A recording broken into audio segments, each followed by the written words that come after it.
It's Friday. Here we go. Almost. Almost. Almost. It's Festool Friday, everybody. Here we go. Tornado. Hey! Stop it. Hey, whoopsie.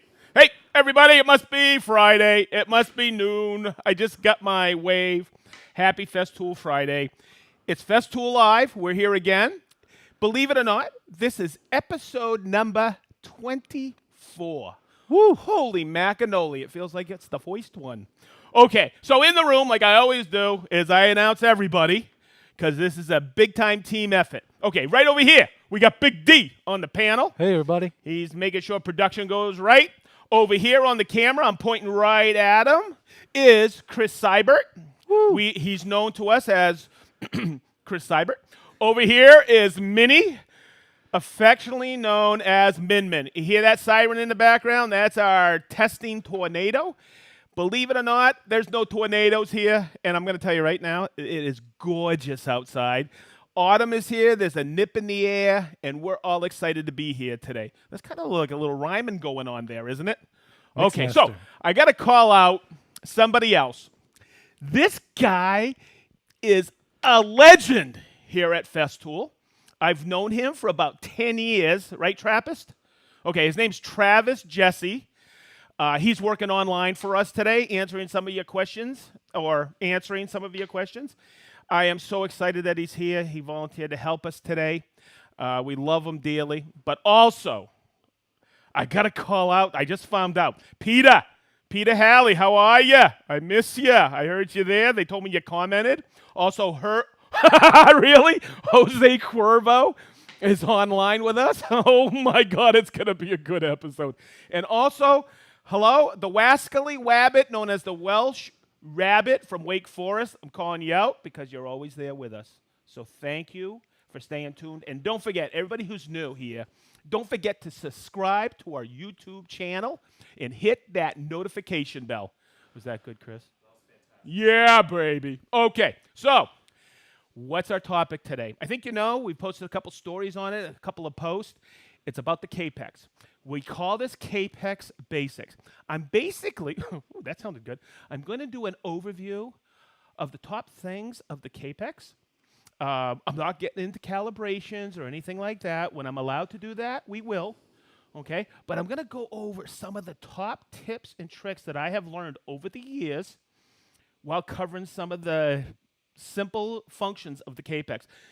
And what's really weird about this is in a training class or at a trade show, when I show people this, they go, I've owned my Kapex for years, and I didn't know that was on my Kapex. So I'm going to get rid of my 6-foot stick, and let's get going. I hope everybody's staying safe and washing your hands still. Don't forget to wear a mask. Okay, everybody in the room's wearing a mask here except me. All right. Okay, where do I start? This machine is unbelievable. Wait a minute. I know, and everybody in this room knows it's unbelievable. Some of you who own this and that are watching know it's unbelievable. But I want to make sure that people who look at this saw today that haven't used it understand, wow, this thing has got a lot of great features, okay, that will save me a boatload of time on that job site. So let's go over it. And I'll cover what I always like to do when I start this is I like to cover the top 3 features that we at Festool had to engineer into this to make sure it was right. Okay, so pay attention and bear with I start out a little confusing sometimes, but I kind of work it around so you understand this. Okay, so one of the things that we're world renowned for, and I'm going to have Chris pan down today, we always hook and we're world renowned for it, is our dust extractors. This is the new HEPA certified auto clean, CT48 auto clean. Okay, I've turned the auto clean off. I got a 5 micron bag in there. What's wicked nice about the CT48, it comes with the 32 to 36 millimeter and hooks right up here. So the percentage of dust extraction on this is 92%. And we did this by what? Reducing the width of the blade guard, making a really stout, I'll take it off. You could take this off. A really stout dust chute that you could snap on and off. When I'm cutting high material, here's a tip. All the time I use this. Okay, I'm cutting a 2x4 standing straight up. This flips up out of the way. A lot of people I know take it off. You don't have to. Okay, so there you go. It's got 92% dust extraction. That's really matters nowadays, especially in my neck of the woods up in the Northeast. It's starting to get wicked cold out there. You guys want to work inside, but sometimes you can't work inside. You got to work in the garage or outside to do your chops. Okay. Well, guess what? You can bring this right inside and get the lion's share of that dust when you're going room to room. Okay. Next. The other thing is, if you notice, look, come in here, Chris, if you can, right here. See these rails?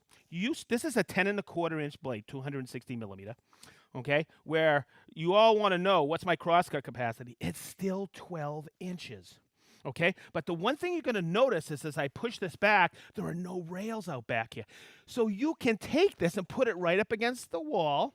You still got your bevels, but here's the kicker. Look, you get 60 to the right and 50 to the left, and that will swivel up against the wall.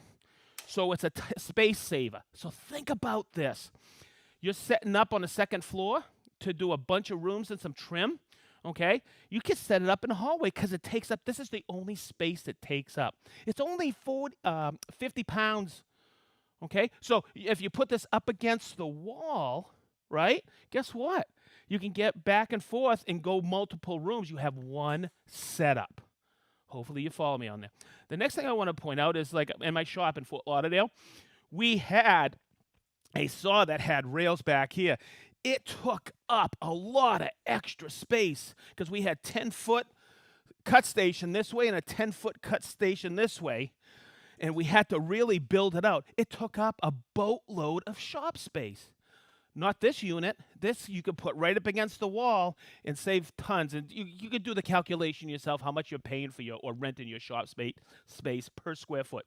But the other thing I've seen a lot being out on the road and going to job sites is there's a lot of guys who set up their chop saws, right? Oh, slide compound miter saws. I still call it a chop saw.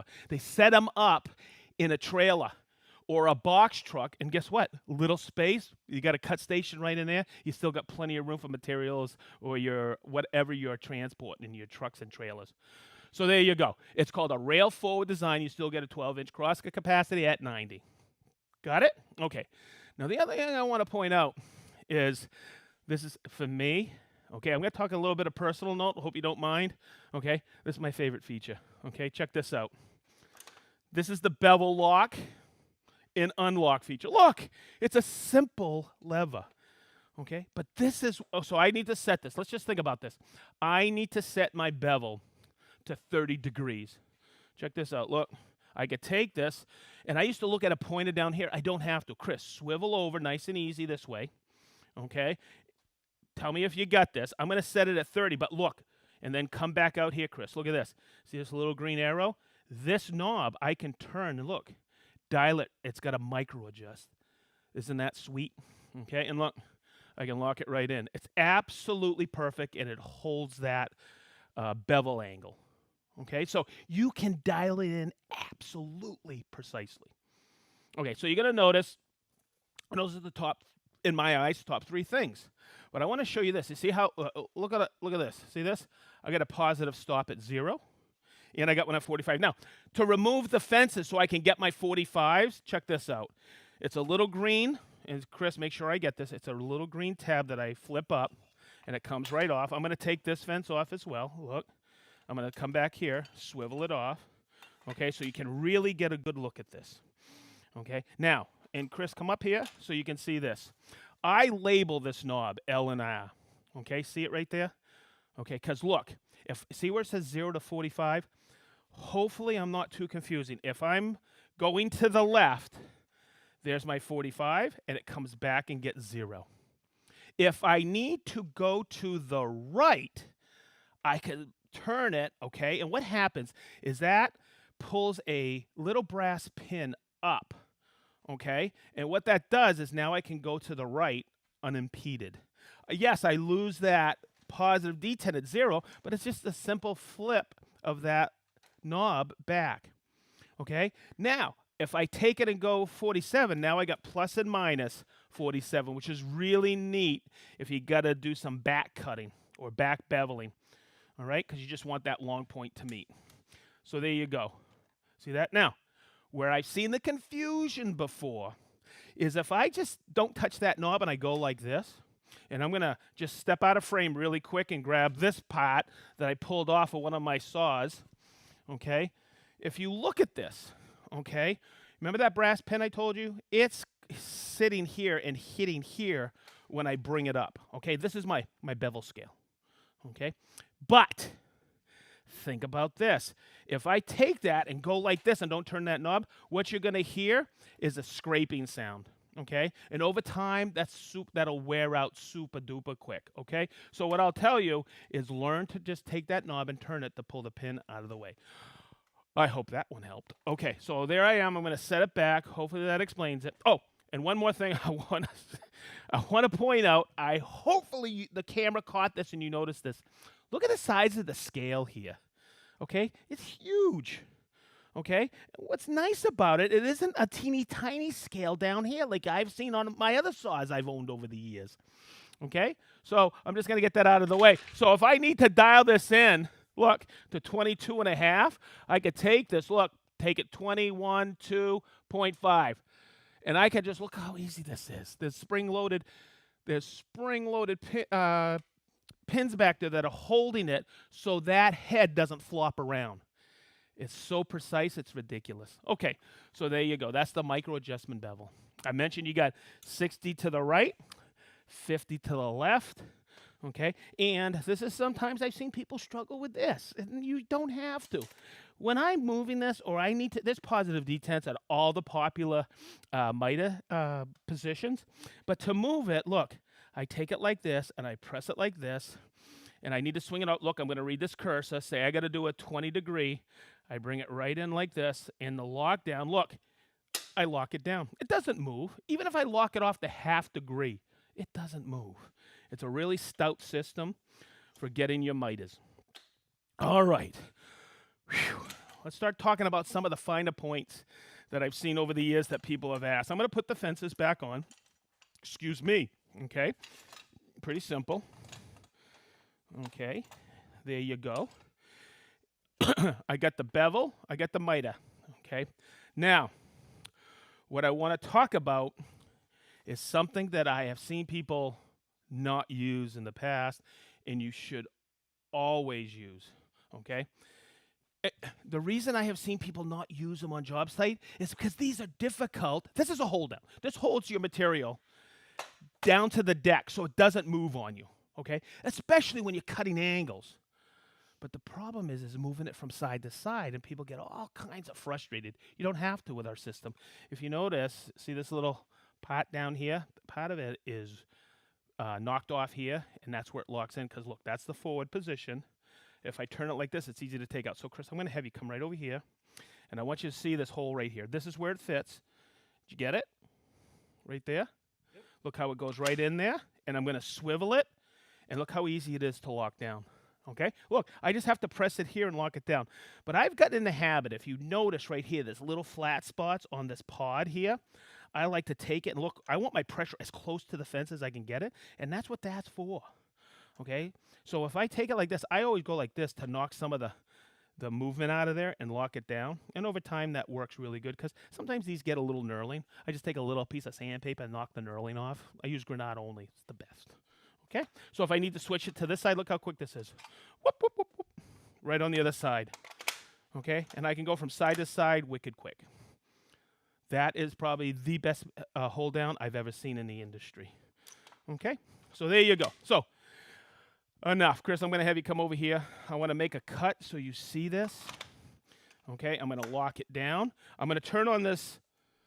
Can you catch that? That's the laser beam. Everything in between the lines is going to go away. But I want you to see a couple of things as I do this. I'm going to lock it down. Some of the things I've talked about. I want to make sure I'm at 0. I want to make sure I'm at 0 here. I want you to see these laser lines, okay?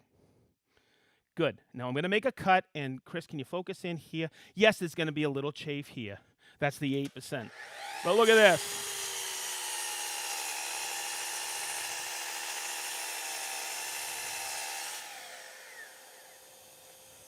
And check that cutout, everybody. Look at that. I wish we had feel-o-vision here, because look, this is so smooth, so clean. And that's the blade that comes with it. That's the 60-tooth blade. And I'm going to tell you really quick, that I keep cleaning my blades. I very rarely go and source out another blade here at Festool, because the blade, that carbide, if you just keep cleaning it, stays wicked sharp for a long time. So I'm going to get rid of that piece. Okay, don't trip on that, Chris. All right, so we got that covered. All right, now, yes. What are the dimensions on that board you just cut? Is that 8/4 stock? That is, let me just measure. No, I think it's 6/4. 6/4. Yeah. Oh, no. It's just, no. It's just under 8/4. Okay. And let's see, that dimension is 6 inches. Okay. In metric, it's 152 millimeter. Well, there you go. Okay. So, there we go. Woo! Got it. Hopefully that dust extraction came in perfect, because you know what I used to do? I used to cut it with dust extraction, without, and the next morning I would come in and I'd spend 15 minutes cleaning up. What was I thinking? Hopefully the film or the video caught that. All right. Now, let's get the elephant out of the room. I love talking about this, because everybody has said over the years, Sedge, can you show me how to calibrate this? When I'm allowed to, I will.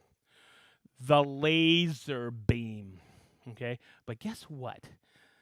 99.999% of the time, when somebody has asked me, hey, can you show me how to calibrate the laser? Guess what? It needs 0.0 calibration.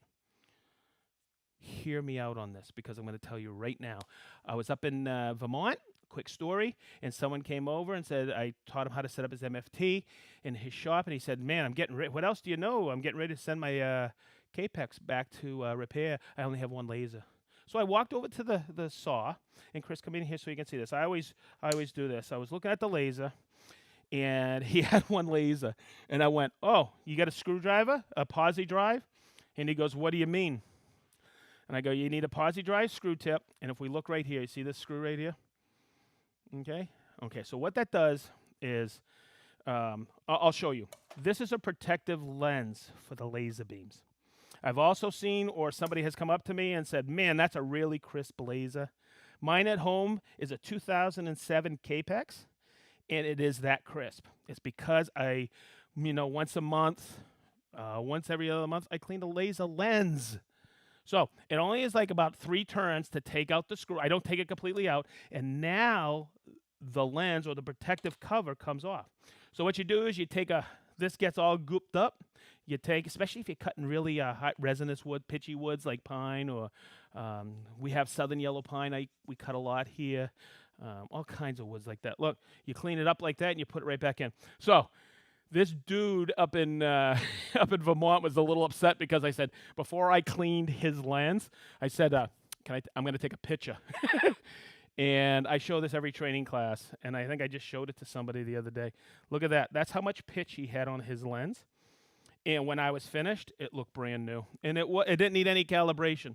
So what I want you to do is, when you're finished here and you got to go Kapex, go unplug your Kapex first. I always tell people that. And guess what? Go clean your protective lens. All right? Now, I've had friends, I won't call out his name here, but he said, my guys cleaned the lens. They were scraping it with a chisel. He didn't know he could take it out. I'm not going to say, hopefully you're not watching. He's a good buddy of mine in Boston. Okay, clean your laser lens. Okay, that's a great tip that I love teaching everybody who comes in here. Okay, what else am I going to teach you today? I think I covered a lot so far. Oh, the extensions. We have that special going on. The extensions. Everybody knows Festool's a system, but I want to show you this so you understand. The Kapex is on the stand here. These 2 pieces are the extension, okay? And like anything, everything's the same height, okay? So when I put the Kapex on the stand with the extensions, check it out. It's the same height as the MFT. It's the same height as the CMS. That's our compact modular system, our router table. I could take these off and put them on my my router table on the CMS, and it makes a great in-feed, out-feed table. But check this out. Everybody knows this is a hot item in the Festool system. It's the same height as your STM 1800. So I'm going to tell you right now, the way we build everything is called Shop 101. I've always taught people. Wait a minute. In your shop at home, what's the center? Is that saw stop saw, right? It's your table saw. Okay, hey, that was a cool call out, huh? All right, okay. Okay, but think about it, everybody. You build all your cheetah tables to the height of so you can repurpose them around your shop. We do the same thing. So think about it. Look, one of my favorite system components in the Festool system are the clamps. These clamps go everywhere. Yeah, they go in the table here. They go in the table here, right? Look, I'm storing a stop right there. That's a system component. Look, they go here. But they also, look, work on the Kapex. All right? I use them all the time right here to lock things down. All right? I use them where? In the track. It works in the track. So once you understand Festool, you'll understand, wow, everything's integrated. Yes, we call it the Festool system. Okay, that's all I have to say about system. All right. I'm just kind of looking right now to see what I've covered. I'm going to look at do any of these tips apply to the K60? That's a great question. Yeah, kinda. Guess what? I've never cut with a KS60. That's our smaller saw over in Germany. I've never had the opportunity to use it, so I can't really say what works with what. Here's one I know that works with it. Oh, no, I'm not going to cover that. What does it burn? Why does it burn on a 10-inch wide 8x4 white oak? Okay, so anytime I hear burning, okay, with the Festool system, I often think about, okay, is the blade, because I've had burning too. I take the blade off and I clean it. Okay, that's as simple as it is. And if it's still burning, guess what I do? I get it sharpened, or I get a new one. Okay, but that's very rare. Cleaning usually eliminates that. Okay. Is it important to be perfectly flat across the sides? Okay, what is it? It's a really long question. Okay, let's see. Hey,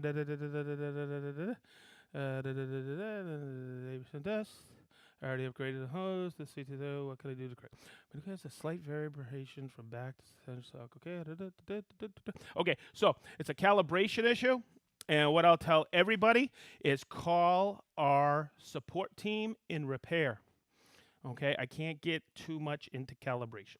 Okay, what I want to do right now is I want to cover really quick these stands.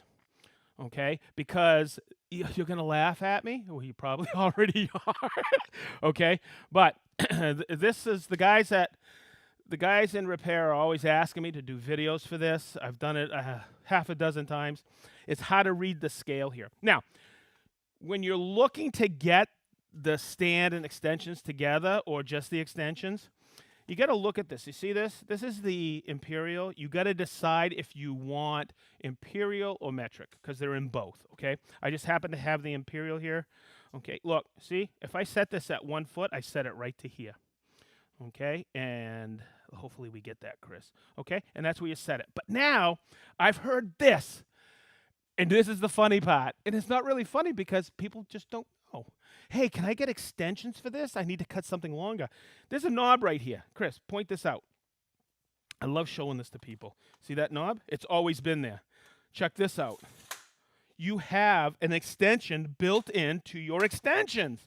But here's the funny part about it. Look, here's my stop. See how it flips up? To read this scale, say I got to cut 71 inches. Come in here, Chris. Look, I put it right here to the edge, and that's dead on 71 inches. Because as it goes up against the stop, that's how it is. So if I need to cut, look, I'm going to bring it back out. If I need to cut 73 inches, there it is right there. Okay? Hopefully that makes sense, and there you go, guys. All right. Next. Woo! This store's right in back, nice and stout. There's a little notch here that flips up underneath. This was what we call I always get a kick out of this. We had a contest. What are we going to call this? It's an angle transfer device. I think at one time we called this the miter fast here in North America. It's an angle divider. They've been around since the beginning of time. Okay, so hear me out on this, Chris. We're going to go over here. We just did a Festool Live a couple weeks in here, and I'm going to try to get I'm going to turn on my sys light right here so we can get a better view of this, okay, because I know we're in a little cubby hole. Okay, so I've seen people go like this, okay? Look, you take it like this, you open it up, and you put it in here. I would never do that to transfer the angle because I usually cope this, okay? I cope going in. But where this really shines is hopefully we get this on camera. Look, he's in here, Chris. If you don't, let me know. Derek, you see that little tab right there? Is that coming through D? Oh, looks good. Okay, so I'm going to move that out. These legs extend. See that? So I am going to miter this outside corner. Now, here's my question to you, why we have this, or why you should always measure this and not assume this is 80. Have you ever been on the job site and seen a drywall contractor out there putting on corner bead with a square? No. They slap it on, put mud, and they're out of there, okay? So you have to grab that outside angle. Look how I put the legs in there like this. See this? Lock it in. That would be funny if you saw a drywall guy. Hey, drywall guys, I love you, okay? And look, you take it over to the Kapex. You see this line right here? Then you utilize the laser. Now, I left the laser on. If you leave it, oh, look how out of whack that was. Guess who did that corner bead? That would be moi. But you can adjust it so you can make your cut perfect like that. Okay? And it's divided perfectly. You have the complementary angle that happens to be the same one on the other side, and you make the cut there. And those pieces go together absolutely perfect. Okay? So that's called the miter fast. It stores in back. And there we go. Woo! Travis, how you doing with those questions, brother? He's killing it. He's doing killing a good job. it, baby. That's what I want to hear. You're the rock star, Trappist. Okay. Oh, my God. Can you show the dust collection sleeve on the bottom of the saw? Yeah, I thought I did in the beginning, but I'll show you again. Okay, so we got it right here. Look. Here's a dust collection sleeve. Okay. Okay, it's made out of really stout rubber. Okay, you could take it off like this. Okay, but what's really cool about it is, say I got to cut something tall and this gets in the way. Look, you can flip it up out of the way. Okay, so there's your dust collection cover. Cool.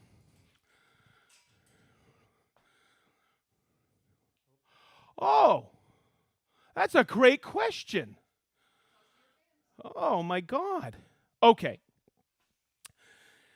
The question is how do I cut repeatable short pieces? Somebody's using bridging the board off the extension tabletop. Okay, so the way I like to tell people about this or word it is I'm always going to use a hold down because it's a recipe for disaster, especially with small pieces. So what I got to do really quick is I got to grab a piece to cut really small pieces. Okay. Beautiful. Okay, so I got to cut a series of small pieces, okay? And look, I want you to see this on the Kapex. You see these lines right here and right here? And there's a symbol that says don't put your hand here. Guess what? Don't put your hand from here to here inside. But what if, let me see if I can just scribe this out really quick, guys. I'm going to grab a measuring tool. Give me 1 second. Woo! Right when you think you're really prepared, you're not. So guess what? So say I got to cut a bunch of pieces like this, and look how the hold down doesn't reach in there. Okay, you know what I'm going to do? I'm going to do this so we can all see this. I'm going to square up. Yeah, I'm just going to square up an end. Look, I'm going to lock it down, square it up. Okay, so what if I got to cut a bunch of pieces? Now you can come back over here, Chris, because and you can shoot right in here like this.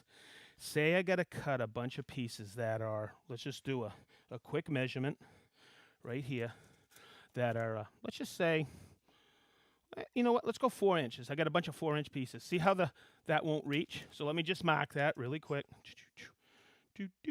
Okay, like that. Beautiful.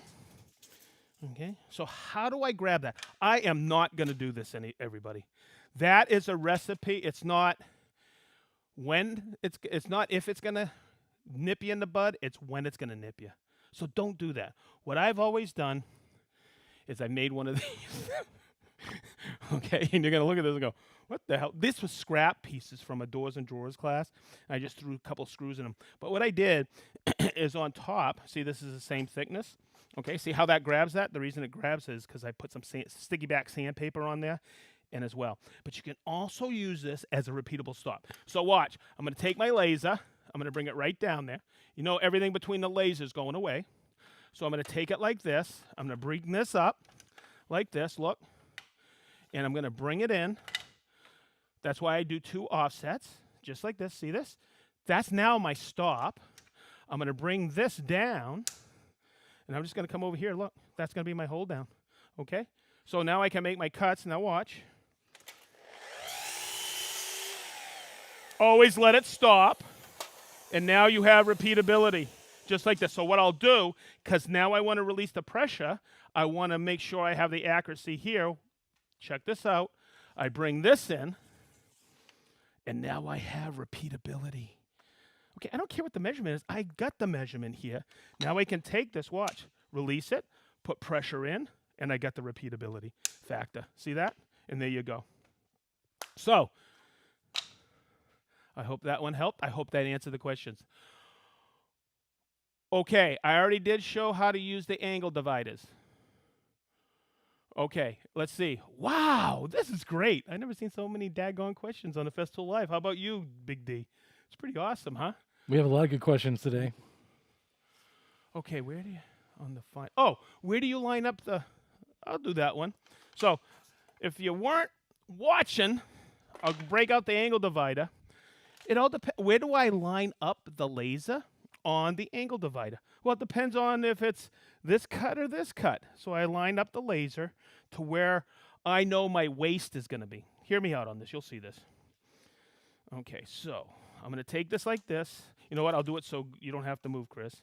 I'm going to take it like this. You know what? I'm just going to set this up at 45. Something I know is perfectly 45. So you guys can see this. Boom. Okay, I know that's 45 because that's an MDF top for the MFT. I'm going to bring it in, bring it to 45. Okay, so there you go. So, what if my board is going like this? Okay, where's my waist? It's this side. So, if we come in here, Chris, this is going to be my waist this way. Okay, what if my board's coming this way to meet this board? Where's my waist? It's on this side. So, I bring it over here and bring it over here. Okay, I line it up where my waist is going to be. That's as simple as it gets. Okay? To the either side. I always have calibrated my lasers to be on the inside of the line. Okay, let me go over here. Minnie's writing a mile a minute. Okay, so, wow, what is the advantage of the new extensions? On the saw or, okay, I'll cover both. Let's just go over this. The extensions on the saw, okay, if you don't, oh boy, let me see. Let me really confuse you.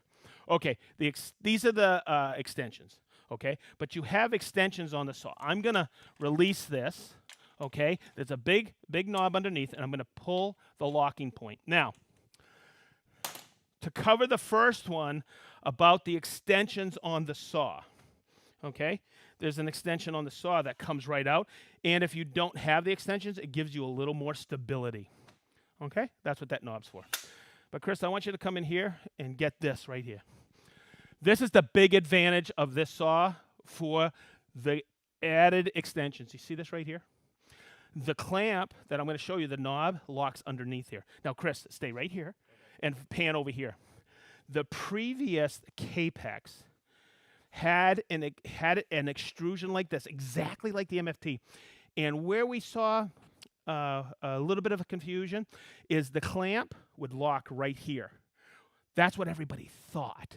But where it always locked is underneath on the peak of the V. Now there's no more confusion. So when I take this, and let me show you this, the extensions here, look at this, Chris. Let's get this. The extension bracket is really wide now. It used to be smaller. Okay, so now you have a great registration when I take it here, put it on here like this. And always remember this, everybody. Okay, you never put this fence in line with this one.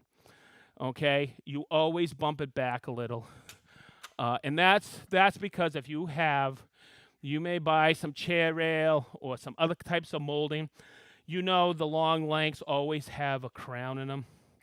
Okay, and if these are perfectly aligned out here, it's going to create a spring into the saw, and you'll never get a good cut, especially when you cut an angle. Oh my God. Okay, oh, another great question that I forget to cover. All right, now somebody asked, do the extensions need to be leveled each time you set up a saw? This is always level, okay? And the reason, you'll see, look, it's perfectly level. Look, boom, perfectly level. But I stay away from that word level, okay?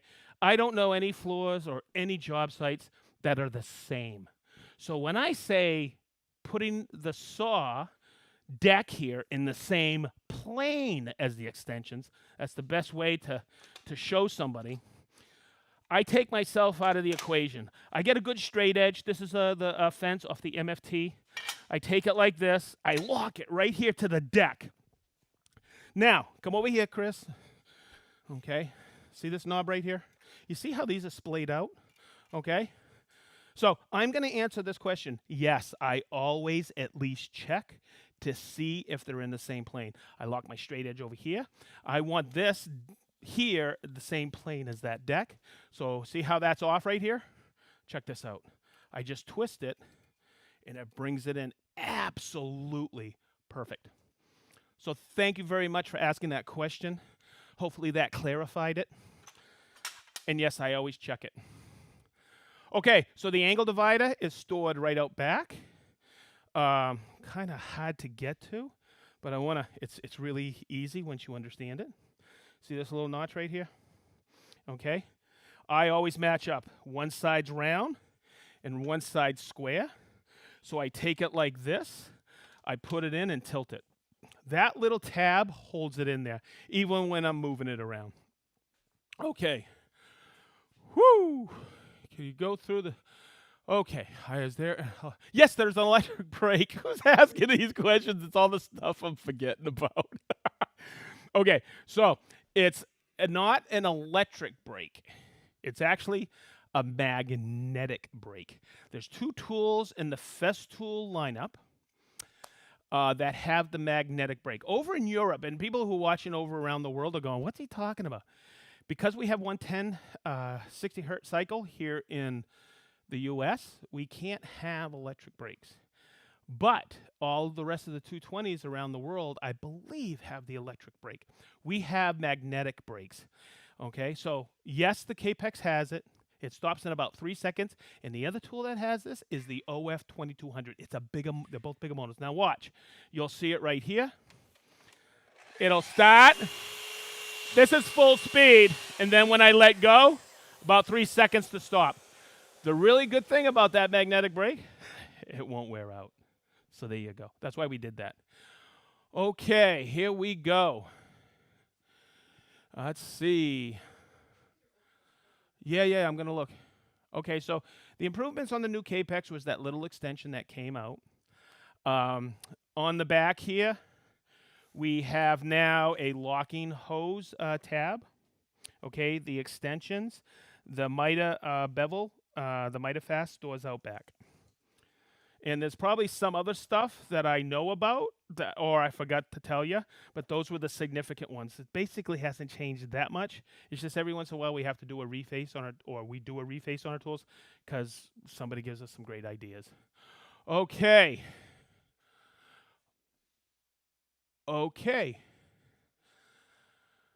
Is there a safe way to manually retract the blade guard when cutting large material and is not and it's not retracting. Okay, don't know the exact instance for that, but I will tell you it's about the switch here. I always do this, and I can pull the guard up like this. Okay, now if you notice, and let me draw this out. Oh, I already have. Look, see that right there? You see that line right there?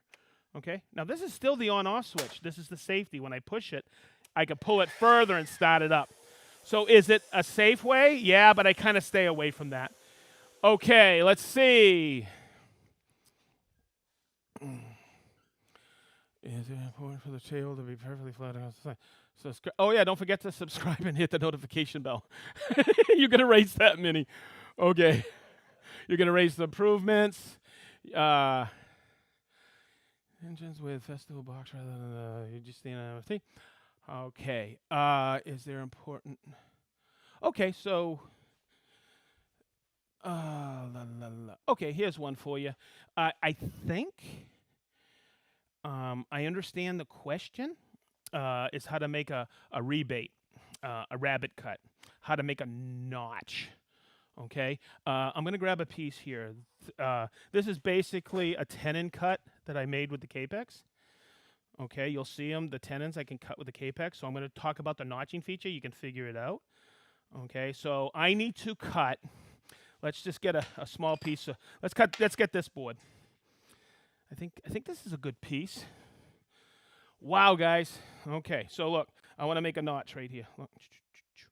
Okay, I want to make a notch right here, and let's just say here. Okay, so this is kind of easy, this part. You guys know I can line it up like this, look. Okay, I could take this. There's my Kapex, look. I know I'm going to go that far.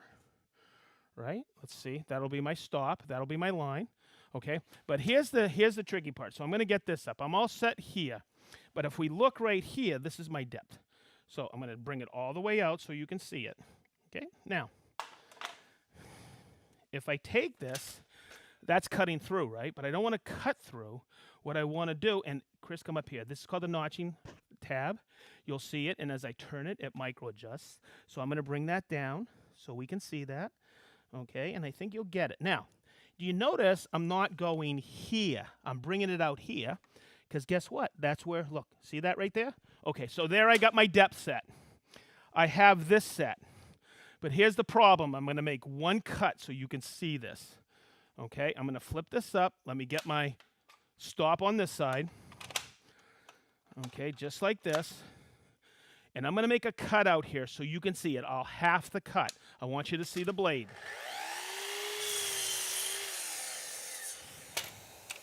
I'm going to break this away. See how I don't cut all the way to the back? Okay, I cut my depth out where I want it, but I didn't cut to the back. Now, I know this is silly, but I've seen people take this and turn it around and cut that way. You don't need to. It's called backing the saw away. And what I always do is I always take it like this. Look, I got my stop here. I'll set this up. No worries, brother. It's all good. I'll take this out here. I'll bring my stop out a little bit, just like this. And I think you get the gist of it when you see this. Oh, boy. But you'll see. I'm just going to bring it like this and make another cut so you can see where I...